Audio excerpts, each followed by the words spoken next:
कवि जी भूमिका से लिखते हैं। कैसे मास्टर था?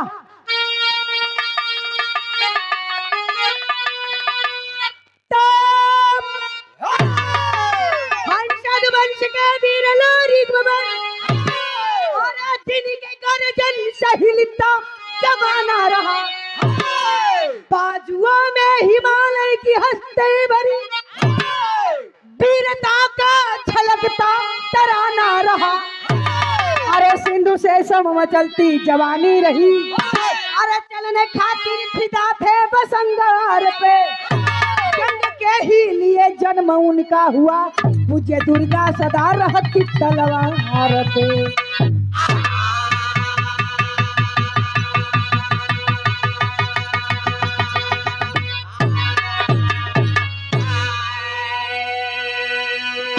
वंश के वीर लोरी बबर, जिनके गर्जन से हिलता जवाना रहा, बाजुओं में हिमालय की हस्ती भरी, वीरता का छलकता तराना रहा। सिंधु से सब में चलती जवानी रही, चलने खातिर फिदा थे बसंगार पे, जंग के ही लिए जन्म उनका हुआ, पूज्य दुर्गा सदा रहती तलवार पे। पहलवान कहाँ से पैदा भइलन, कौने खानदान से पैदा भइलन, नाम इतिहास में लिखल गई।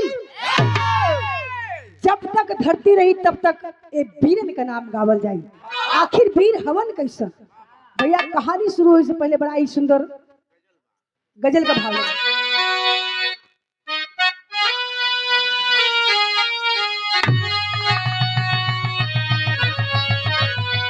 वहां से सुनने जाए एकदम खानदानी जी, रामदेव दादा बुल्लू दादा गौलन गा के लोग चल गिलन।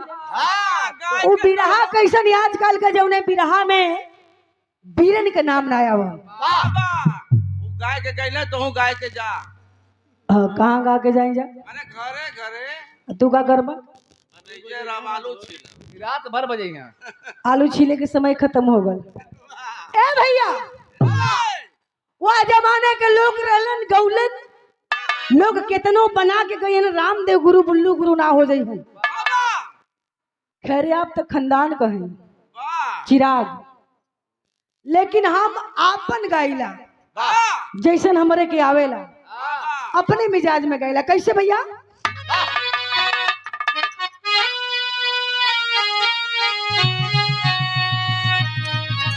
अरे तकाबे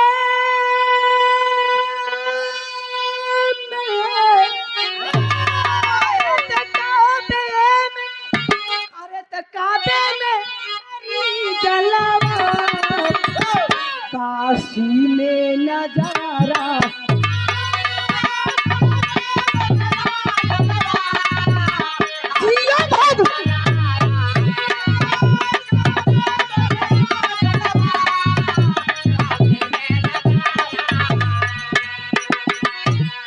अरे तो काबे में तेरा जलवा, अरे तो काशी में नजारा है, हमें वो भी प्यारा है, हमें ये भी तो प्यारा।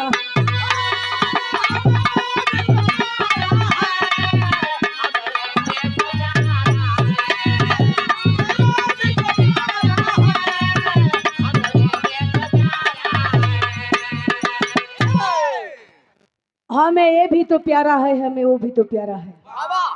लेकिन कवि जी अपने कलम की लेखनी से वीरों के ऊपर भाव लिखते हैं। कैसे? अरे इतिहास,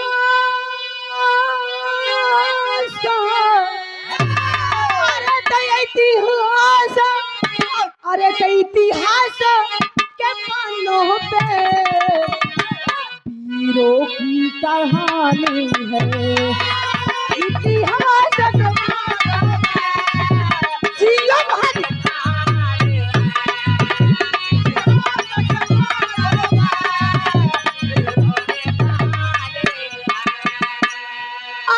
इतिहास के पन्नों पे, अरे तो वीरों की कहानी है। तो ये दुबंशी के हंसी पे सच्ची ये रवानी है।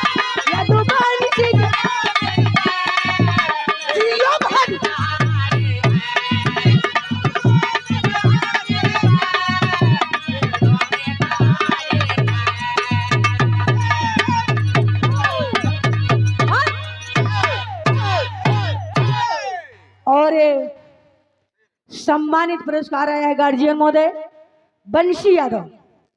ये आप जी के द्वारा है दोबारा पुरस्कार 100 रुपये से पलगी प्रणाम है, साथ में सब भैया लोगों के नमन है। जहां तक आवाज जात हुई माता बहन लोग को भेंटे के बाद निगम छादा।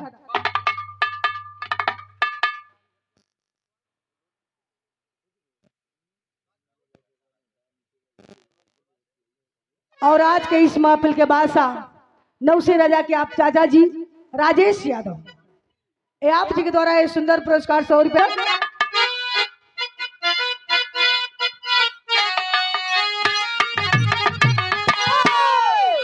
अरे तो चाहते हैं नहीं बहादुर,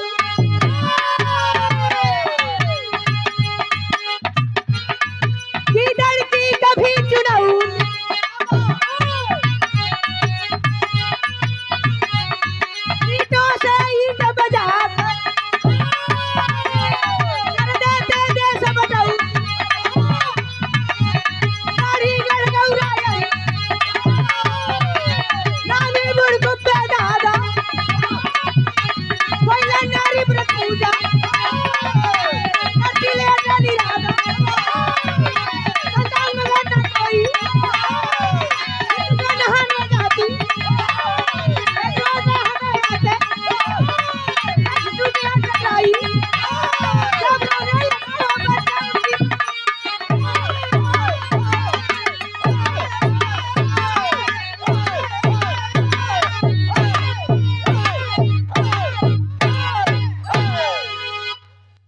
रात भैया फाड़ देबा का बड़ा महंगा हो गल। फाटी जन के चामे से मढ़ाई चाहते हैं नहीं बहादुर, गिदड़ की कभी चुनौती।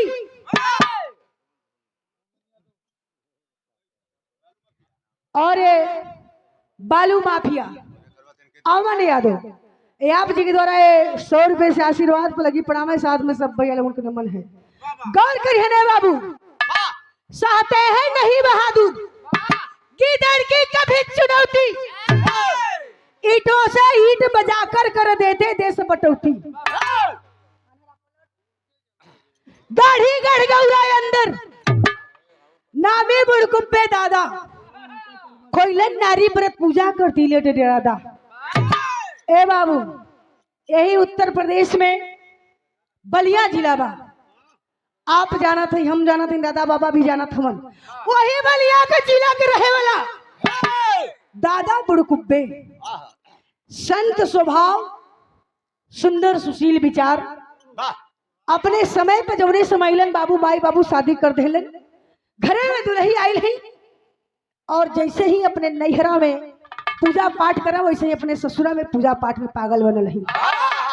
कई बरस बीत गई और जब कई बरस बीत गई बाबू, धन दौलत रुपया पैसा बा, लेकिन गोदी में एको बेटी बेटा ऊपर वाला ना देला। आय है बाबू, गांव घर संगी साथी लोग जब भी देखत तब ताना आ रहा। एक दिन का दिन बा का बा भैया, बाबू एक दिन का दिन रहल, पूजा पाठ करके घरे आवत रहनी, कौनो गरीब भीख मांगे वाली के लड़का टकराइल बा और टकरा के जब गिरल हो बचवा रोवे लगल। महतारी ध्यान न देनी, गोदी में बचवा के उठौले बा, ताना मेहना सुनावत बा। और जब ताना मेहना औरत मरल तो खोलन के दिल पे लगल, और जब दिल पे लगल तो कहनी का भैया गीत बड़ा सुंदर लगल बा।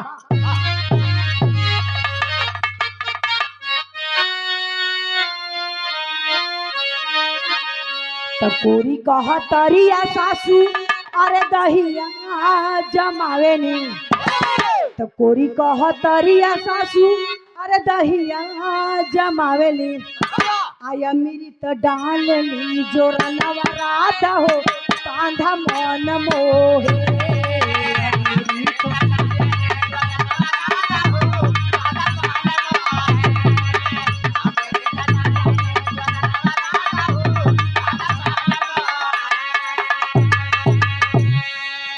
मेरी तो डाले ली जोरनवा राधा हो, कांधा मन मोहे। एक दिन का बात बा, जौने समय खुलन अपन जान गवावे गईनी, समझ गईनी कि धन दौलत रुपया पैसा संपत्ति आज की डेट में कुछ भी ना बा, जब तक एगो बेटी बेटा घरे ना बा।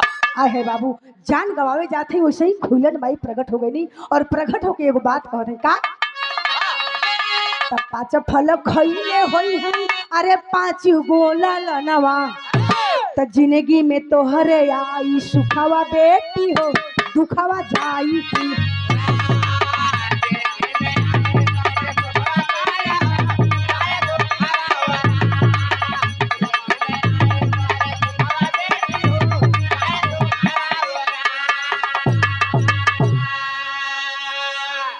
जिंदगी में तोहरे आई सुखवा बेटी हो दुखवा जाई और आई। इसे ऐसे ही नहीं गवाया जाता रे पगली। क्या चाहिए तुम्हें?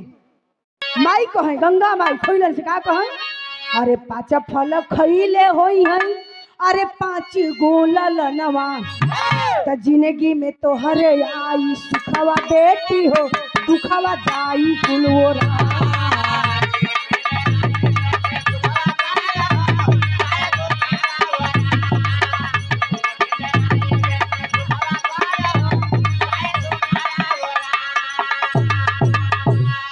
कहानी के काहे बदे के जान गवावत हूँ? पैसा लेला बेटा चाहिए ना।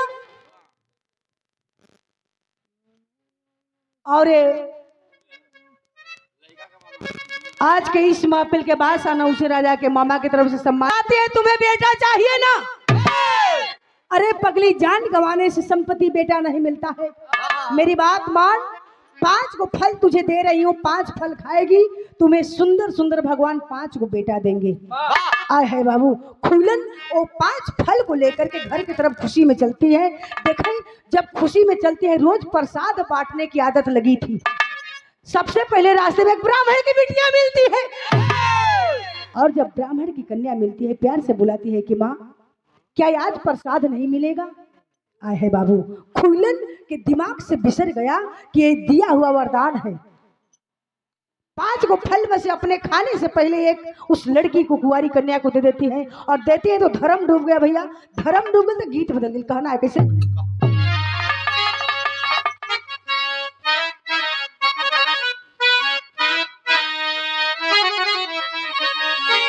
अरे ये कही माई के हाई जग जामल अरे ये कही माई के हाई जग जामल कोई दुखिया कोई सुकुवारी बा समैया बड़ी बलिहारी बा ये कही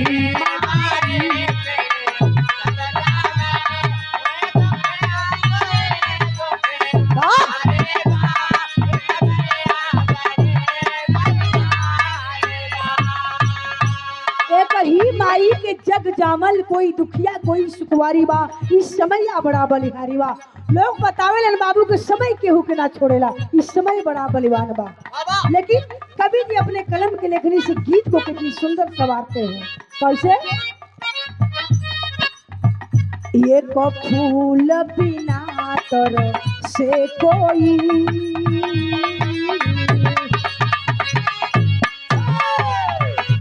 एक फूल बिना तर से कोई फेंकत जंगल झाड़ी बा समैया बड़ा बलिहारी बा एक फूल बिना तर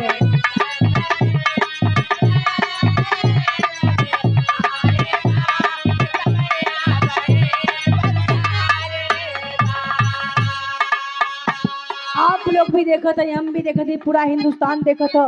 सोशल मीडिया का जमाना बा देखे भगवान देवे के रहना नान्हे में देलन। 12 साल की उम्र में लड़की जाके अगर बनारस में बेचू हॉस्पिटल में चाहे कौनो हॉस्टल के पीछे देखी तो कितना नौजवान का जात देवे के रहना जेके नाने उम्र में दे देना। अगर ना देवे के रहियन तो लोग बतावे लन के 56 कोट देवी देवता पूजले के बाद भी बेटी बेटा ना होई हन। खुलन धीरे धीरे दिन बीतल घरे गल है फल के खैले ही और जब फल के खैले ही बाबू तब शिशु के चर चासुन नर नारी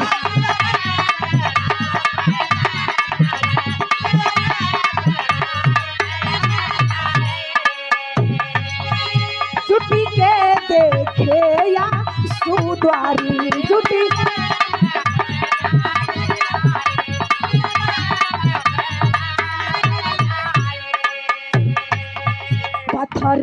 पर धूप जमल जैसे, पत्थरे पर धूप जमल जैसे, होत मंगल गीत दुआरी बा, ई समैया बड़ा बन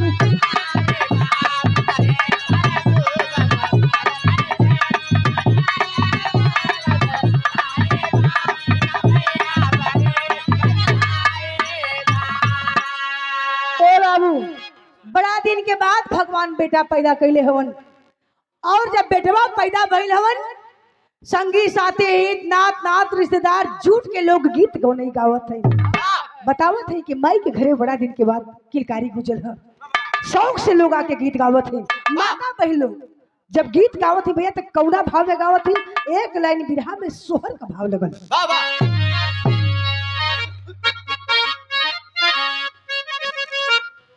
अरे तो कहां से आवेला माता बहन लोग का चीज बा, गावे कैसे? अरे तो कहां से आवेला पियारी,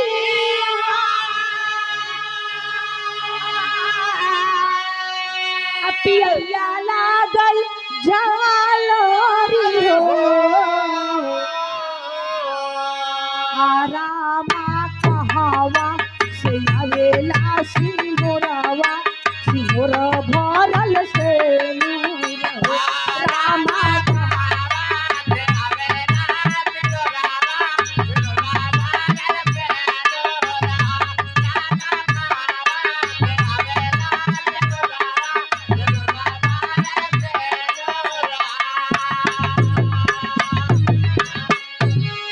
माता बहनों को जोने में गोल बैठे ले, पहल की गोल सवाल करी, दूसर की गोल जवाब दे ले। कैसे दे ले भैया? हे भैया कैसे दे? अरे नैहरा से आवेला पियरिया, पियरिया लागल झालर, पियरिया लागल झालर हो, मोरे ललना ससुरा से आवेला सिंहोरवा, सिंहोरवा भरल से नूर हो, मोरे ललना ससुरा से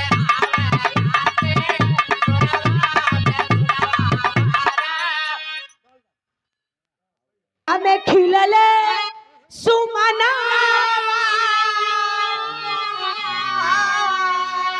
मोदित सब कर मनावान हो,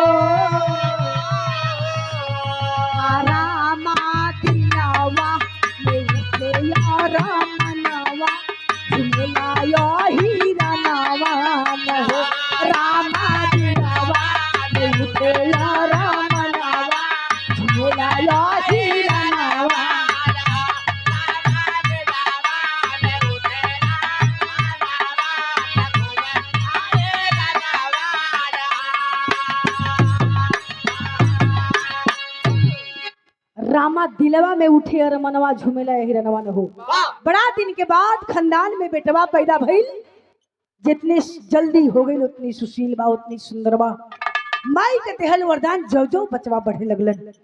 गीत गौनई गा के लोग चलल है, और जौने समझ चलल है बाबू, तो कोई धन मांगत बा, कोई रुपया मांगत बा, कोई लटारी मंगल, खुलन खुशी में दान कर देनी। और जब दान कर देनी तो भाव टेरी में लगल।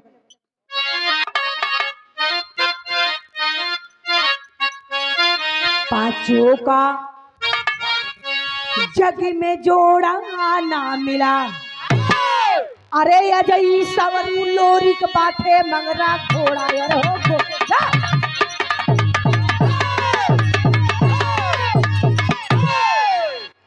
पांचों का जग में जोड़ा ना मिला, अजय सवरू लोरी के बाटे मंगरा घोड़ा, पांचों का जग में जोड़ा ना मिला। जो जो बचवा बढ़त हवन हो, बढ़त हवन तो खूबसूरती बढ़त ही है। शहर में कहना भी कैसे? अरे तो सवरू सावर, सवरू सावर लोरी के गोरा बढ़िया लुटुरुआ बाल रहल, अरे तो सुंदर सूरत चौड़ी छाती चमचम चमकत मुख भाल रहल। लड़कन पे नजर पड़े जेकर, लड़कन पे नजर पड़े जेकर देखत रजाई हाल रहल, आ दिन दुना रात चौगुना बढ़े कुदरत के गजब कमाल रहल। दिन ब दिन बचवा बढ़त हवन, जैसे ही बढ़त हवन वैसे ही खूबसूरती निखरत है बाबू। देखवैया लगई और जौने समय देखवैया लगा। आज के जमाने का माता बहन लोग अपने बचवा के 1000, 2000, 10,000, 1 लाख, 5 लाख देते, कुछ ऐसे काम करवा देते कि कोनो जोड़ा ना बा। आप लोग रोज देखती, लेकिन पहले जमाने के माई बहन लोग रहे, बेटा पैदा करो बड़ा शान से, बाबू माई पाले बड़ा शान से। वह जमाने में स्कूल कॉलेज ना रहे। बचवा के 3 बजे भोर में, 2 बजे भोर में जगावई, 10 लीटर 5 लीटर दूध गरम करई, घी दे बचवा जितना खाई कोई खा। ए लाल गांव के बहरे अखाड़ा खड़ल बा, जाके शरीरिया में धूर माटी पोत के आई लाल, कुछ काम कर जाए है ऐसा ताकि नाम हो जाए इतिहास में। और जब वीर लोरी का अखाड़े पर जाए हो, आवत जात जवानी निखरे लगन। और जौने समझ जवानी आई बाबू तो लोग बतावेलन कि पहला नैन का प्यार कोई ना भुलाना। भैल का गीत बड़ा सुंदर लगल है।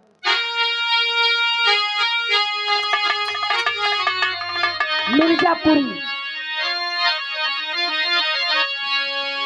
अरे तत् सुनी कैला रजऊ, अरे तत् सुनी कैला रजऊ, त कचौड़ी गली सुनी कैला रजऊ। अरे मिर्जापुर के कैला गुले जार हो, कचौड़ी गली सुनी कैला रजऊ।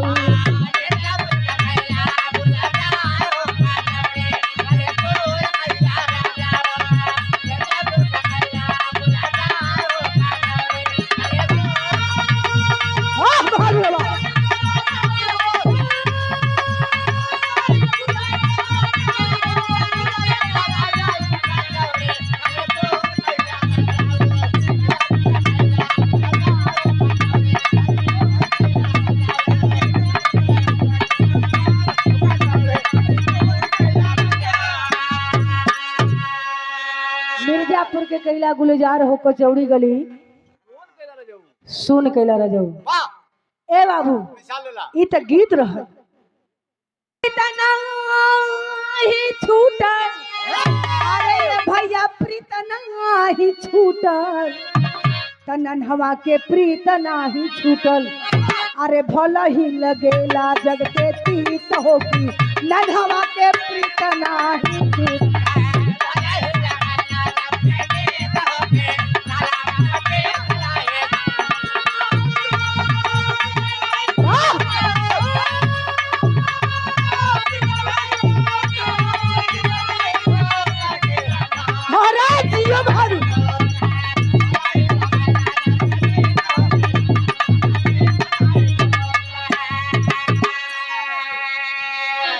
भले ही लगेला जग के तीत हो कि ननहवा के प्रीत नहीं छूटल। लोग बतावेलन बाबू नैन चार हो गई, और जब नैना चार भइल तो दिल बेकरार हो गई, और दिल बेकरार हो गई तो भागे बदे के प्लान बन गई। आज के जमाने के लोग दिल्ली, गुजरात, बम्बई भागत हवन, वह जमाने के लोग घरे से कदम उठावे तो एगो मकसद लेके। मकसद कौन रहा भैया? गीत बदल गई।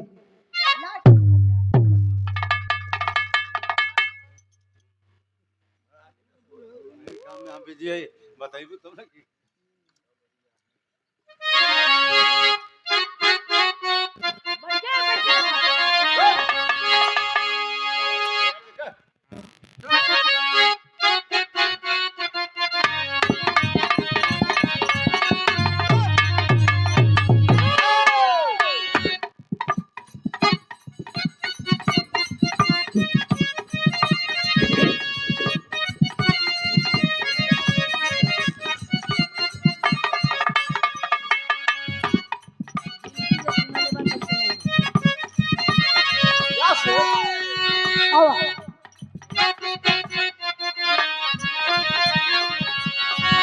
तबारी उमर कमर नचकनिया, कोरिया खींचे निहुर के पनिया, कोरी का झूले झूलनिया। तबारी उमर कमर नचकनिया, कोरिया खींचे निहुर के पनिया, कोरी का झूले झूलनिया। तबारी उमर कमर नचकनिया, कोरिया खींचे निहुर के पनिया। लेकिन वीर लोरी हरदी नगर में गई हमन, हरदी नगर में बड़ा ही नामी राजा रहलन महुअर।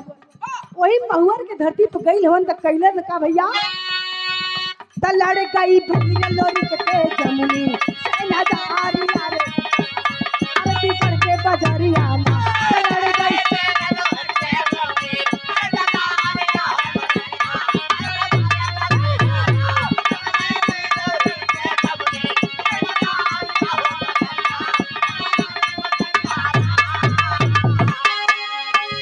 प्रीता जमुन से लोरी के कैले एक सभा में राजा देखा छुड़ा पंचे पाते तुरंत मंगले लोरी की लड़ाई लेगा तेने वारी करके बजरिया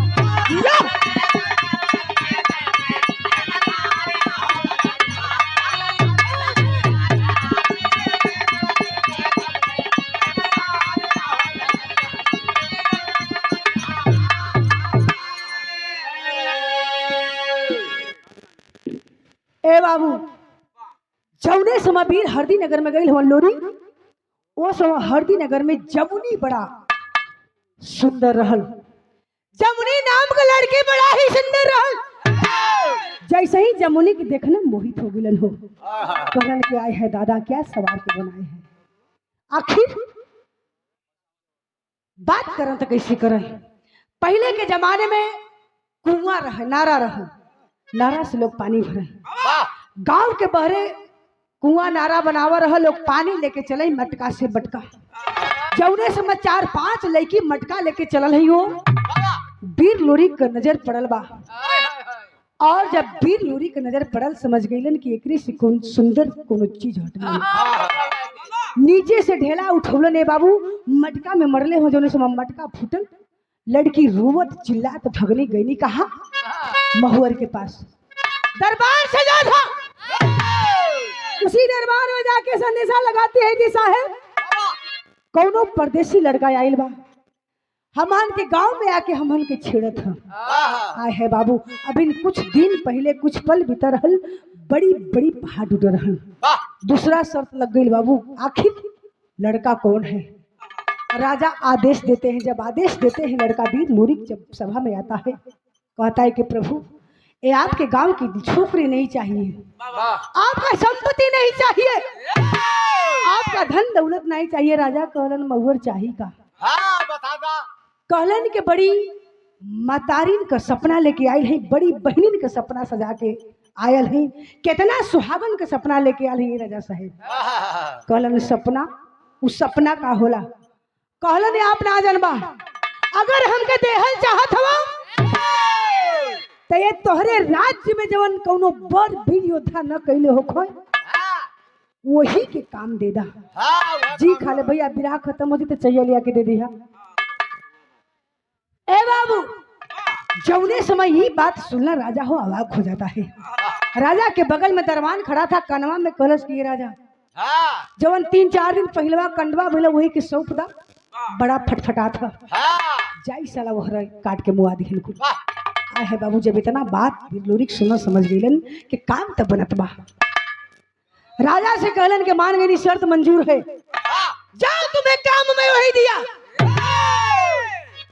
जाओ मैं तुम्हें काम वही दिया जो कोई वीर नहीं कर पाया। काम कौन सौंपना।